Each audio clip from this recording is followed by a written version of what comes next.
আসানসোল পুর নিগমের কিছু এলাকায় রয়েছে এখনো পানীয় জলের সমস্যা। ডামরা ও জামুরিয়া পুরো এলাকায় অমৃত প্রকল্পের দ্বিতীয় পর্যায়ে কাজ শুরু হয়েছে, যার মধ্যে অন্যতম একটি হল আসানসোল ডামরা জল প্রকল্প। এই প্রকল্পের জন্য বরাদ্দ হয়েছে প্রায় 28 কোটি টাকা। অন্যটি হল ডামরা জামুরিয়া জল প্রকল্প, এর জন্য বরাদ্দ হয়েছে প্রায় 88 কোটি টাকা। এবার আসানসোলের সালানপুরে বাড়ি বাড়ি পানীয় জল পৌঁছে দেওয়ার লক্ষ্যে শুরু করা হচ্ছে নতুন পানীয় জল প্রকল্প। 145 কোটি টাকা ব্যয় নেওয়া হলো নতুন পানীয় জল প্রকল্প। 2 থেকে 3 বছরের মধ্যে শেষ হবে বাড়ি বাড়ি পানীয় জল পৌঁছে দেওয়ার কাজ। চওড়া করা হবে 10 থেকে 12 মিটার। পুনর্বাসন দিয়ে ডাবল লেন রাস্তা নির্মাণ। সালানপুরে জেলা প্রশাসনের বৈঠকে সিদ্ধান্ত নেওয়া হয় অগ্রাধিকারের ভিত্তিতে জনস্বার্থবাহী প্রকল্প শেষ করার। পাইপলাইন বসানোর কাজ দ্রুত করা হবে বলে প্রশাসনের কর্তারা মনে করছেন।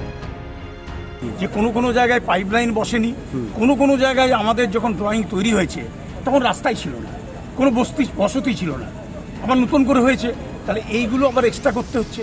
তাহলে সেইগুলো আমরা ওই গ্রাম পঞ্চায়েতের যে মিটিং, সবচেয়ে গুরুত্বপূর্ণ মিটিং, যেটা ডিএম সাহেব আজকে প্রপোজাল দিয়েছে এবং আমরা গ্ল্যাডলি অ্যাকসেপ্ট করেছি, এবং এইটাই হচ্ছে অরিজিনালি ডেভেলপমেন্টের সঠিক রাস্তা। চলতি আর্থিক বছরেই এই রাস্তা ডাবল লেন করার কাজ শুরু হয়ে যাবে এবং নির্দিষ্ট সময়ের মধ্যে তা সম্পূর্ণ হবে। পুরো রাস্তাটি 10 থেকে 12 মিটার চওড়া হবে।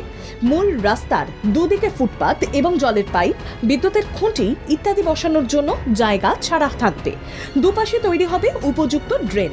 মোট 8 কিলোমিটার 725 মিটার দীর্ঘ এই রাস্তায় প্রায় 10টি কালভার্ট, দেন্দুয়া রেল ক্রসিং এর উপর ওভারব্রিজ এবং সালানপুর দেন্দুয়া জেমারি আল্লাডিতে রাস্তার পাশে 5.5 মিটার করে চওড়া সার্ভিস রোড তৈরি হবে। বাড়ি বাড়ি পানীয় জল পৌঁছে দেওয়ার লক্ষ্য পূরণে জেলা প্রশাসন যে আন্তরিক ও সংবেদনশীল তা তাদের কাজের গতি দেখেই স্পষ্ট, তা বলাই যায়।